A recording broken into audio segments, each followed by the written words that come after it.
Hello, आप सबका स्वागत है मेरे केमिस्ट्री चैनल में जिसका नाम रूबी केमिस्ट्री। और आप सभी आज यहाँ पे अपन पढ़ेंगे एफ ब्लॉक के आगे के टॉपिक्स अपने जो पिछली वीडियो में कंप्लीट हो चुके हैं। उसके आगे के physical properties, colour of F block elements और उसके अलावा केमिकल बिहेवियर इनका और यूजेस।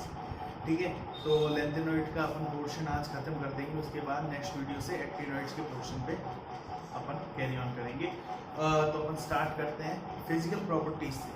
फिजिकल प्रॉपर्टीज क्या होती है, मतलब कि कोई भी आपके जो एलिमेंट है या कोई भी आपका एटम है, कोई भी आपका मेटल है, उसकी आउटर प्रॉपर्टीज क्या है और उसका वाटर के साथ बिहेवियर कैसा है, उसका एयर के साथ बिहेवियर कैसा है, वो सब उसकी फिजिकल प्रॉपर्टीज में आता है।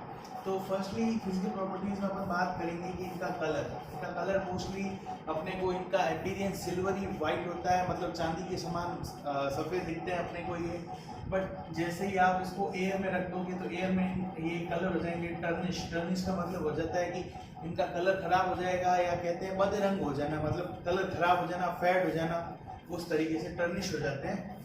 और मेल्टिंग पॉइंट इसका मोस्टली 1000 टू 1200 केल्विन तक होता है। और इसमें भी कुछ एक्सेप्शन देखने को मिलते हैं अपने को, जैसे समेरियम का होता है 1623 केल्विन।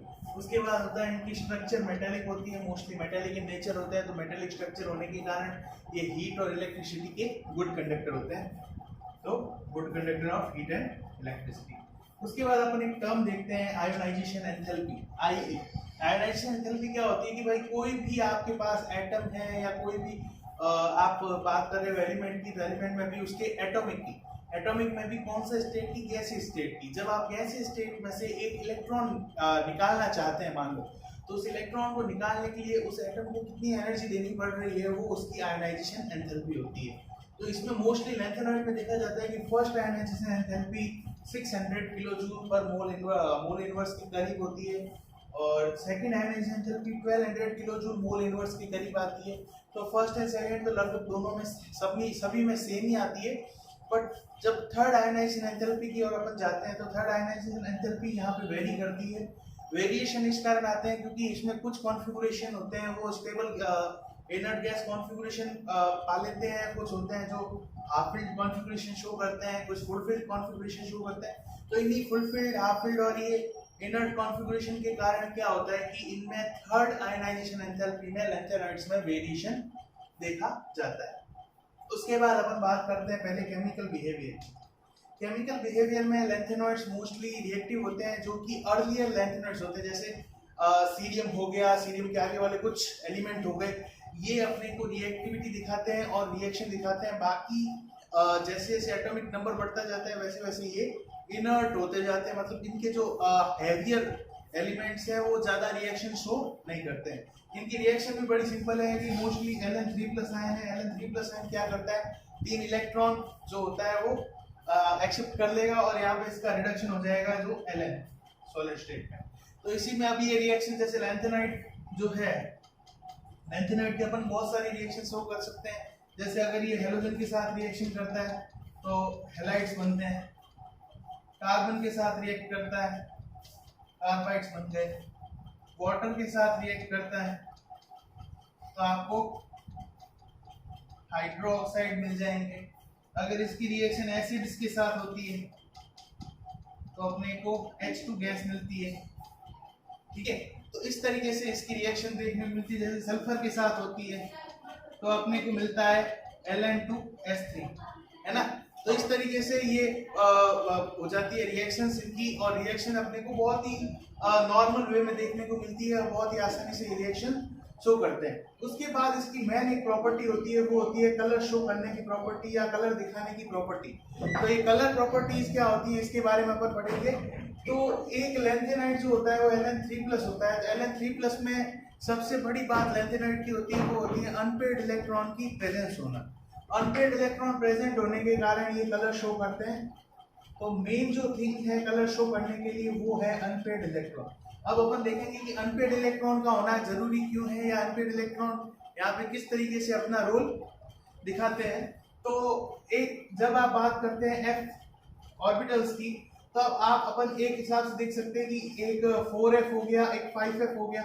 इस तरीके से एफ ऑर्बिटल्स में अपने को अलग अलग एनर्जी लेवल मिल सकते हैं। तो अपन यहाँ पे दो एनर्जी लेवल के बीच में बात करते हैं। अगर यहाँ पे एक इलेक्ट्रॉन है और वो एनर्जी या हीट एक्सेप्ट करता है और हीट एक्सेप्ट करके वो कहाँ चला जाता है, हायर एनर्जी लेवल्स में। हायर एनर्जी लेवल से जब वो वापस नीचे आएगा तब वो यहाँ पे क्या करता है, हीट को इवॉल्व करता है। तो ये जो हीट इवॉल्व होती है या कह सकते हैं रेडिएशन इवॉल्व होते हैं, इसके कारण अपने को कलर शो होता है। अब आप यहाँ पे लैंथेनॉइड में एक और बड़ी मतलब कह सकते हैं कि इम्पोर्टेंट थिंग है या एक इंटरेस्टिंग थिंग है कि मतलब जो कि XF इलेक्ट्रॉन होते हैं वो और जिनमें 14 XF इलेक्ट्रॉन, ऐसे एलिमेंट जिनमें XF इलेक्ट्रॉन हो और 14 XF इलेक्ट्रॉन हो, ये दोनों लगभग सेम कलर शो करते हैं। अब इसमें अपन कंफ्यूज हो जाते हैं XF क्या है, 14 XF क्या है ना। तो XF जैसे मान लो अपन ने यहाँ पे रख दिया X की वैल्यू अपन मान रख देते हैं 2। तो एक ऐसा एलिमेंट है जिसमें 2F इलेक्ट्रॉन है, 2F इलेक्ट्रॉन है, और एक ऐसा एलिमेंट है जिसमें 12F इलेक्ट्रॉन है। इन दोनों का ही कलर सेम होगा। जैसे अगर 4F इलेक्ट्रॉन है यहाँ पे, तो 14 - 4 10, तो 10F इलेक्ट्रॉन का कलर सेम होगा। तो इस तरीके से एक यहाँ पे इंटरेस्टिंग अपने को देखने को मिलता है कि XF इलेक्ट्रॉन और 14 XF इलेक्ट्रॉन, इन दोनों का कलर हमेशा सेम आएगा। ठीक है। उसके बाद कुछ ऐसे मतलब आयंस देखने को मिलते हैं अपने को जो कलर शो नहीं करते हैं। जैसे लैंथेनम 3+ हो गया, ल्यूटीशियम 3+ हो गया, सीरियम 4+ हो गया और यूटर्बियम 2+ हो गया। ऐसा इसलिए होता है क्योंकि लैंथेनम 3 में तो यहाँ पे F0 हो जाता है, तो F के पास कोई भी अनपेयर्ड इलेक्ट्रॉन प्रेजेंट होते ही नहीं है। सीरियम 4 में भी आप F0 ही देखोगे क्योंकि F के पास कोई भी अनपेयर्ड इलेक्ट्रॉन प्रेजेंट नहीं है। यूटर्बियम 2+ और ल्यूटीशियम 3+ में आप F14 देखोगे, मतलब सारे इलेक्ट्रॉन पेयर्ड हो चुके हैं, यहाँ पे कोई भी अनपेयर्ड इलेक्ट्रॉन प्रेजेंट नहीं है। और अनपेयर्ड इलेक्ट्रॉन की प्रेजेंस नहीं होने के कारण यहाँ पे कोई भी कलर का कलर शो नहीं होता। एक थिंग अपने को की पॉइंट याद रखना है कि कभी कभी क्वेश्चन पूछ लिया जाता है कि लैंथेनॉइड में मैक्सिमम पैरामैग्नेटिज्म कौन सा एलिमेंट शो करता है, तो वहां पे आपको याद रखना है नियोडाइमियम। इसके पीछे रीजंस इसके बहुत से हैं, जिसमें स्पिन कपलिंग, ऑर्बिटल कपलिंग, सारी कपलिंग एंड ऑल होती है जो हायर लेवल में है। आपके लेवल में सिर्फ इसको इतना ही याद रखना है कि नियोडाइमियम जो है वो मैक्सिमम पैरामैग्नेटिज्म शो करता है। और इसमें ऐसा ही एक छोटा है शॉर्ट क्वेश्चन पूछा जाता है कि लैंथेनॉइड्स में मैक्सिमम पैरामैग्नेटिज्म कौन सा एलिमेंट शो करता है। उसके बाद बात करते हैं अपन की, ये तो हो गया कलर प्रॉपर्टीज के बारे में।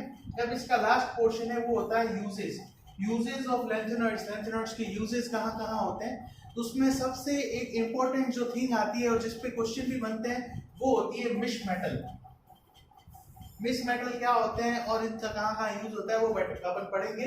मिश मेटल दरअसल क्या होते हैं कि एक टाइप के एलॉय होते हैं जिसमें 95% तो यूज होता है लैंथेनॉइड और 5% यूज होता है आयरन, और उसके साथ कुछ ट्रेसेस या कुछ माइन्यूट क्वांटिटी में सल्फर, कार्बन, कैल्शियम यूज होते हैं। तो ये होता है मिश मेटल। और मिश मेटल का मोस्ट यूज होता है बुलेट बनाने के लिए एंड फायर फ्लिंटर बनाने के लिए एंड मेनी अदर यूजेज है। बट अपने को मेन इंपॉर्टेंट थिंग कहाँ पे ध्यान रखनी है, मिश मेटल का कंपोजिशन क्या होता है, और इसी के बेस पे क्वेश्चन पूछे जाते हैं। उसके अलावा कुछ यूजेज होते हैं लैंथेनॉइड ऑक्साइड्स के, जैसे पेट्रोलियम क्रैकिंग में और टीवी स्क्रीन्स बनाने के लिए। तो ये सब नॉर्मल यूजेज हैं लैंथेनम ऑक्साइड के, और भी बहुत से यूजेज हैं जिनको अपन अपनी डेली लाइफ में देख सकते हैं और अपन एक्स्ट्रा पढ़ सकते हैं। इसी के साथ अपना लैंथेनॉइड का पोर्शन तो होता है कंप्लीट। अपन अब नेक्स्ट वीडियो में एक्टिनॉइड्स के बारे में चर्चा करेंगे या एक्टिनॉइड्स के बारे में बात करेंगे। और इस वीडियो में अगर आपको कोई भी डाउट हो तो आप कमेंट सेक्शन में लिख के जरूर बताएं। बाकी थैंक यू।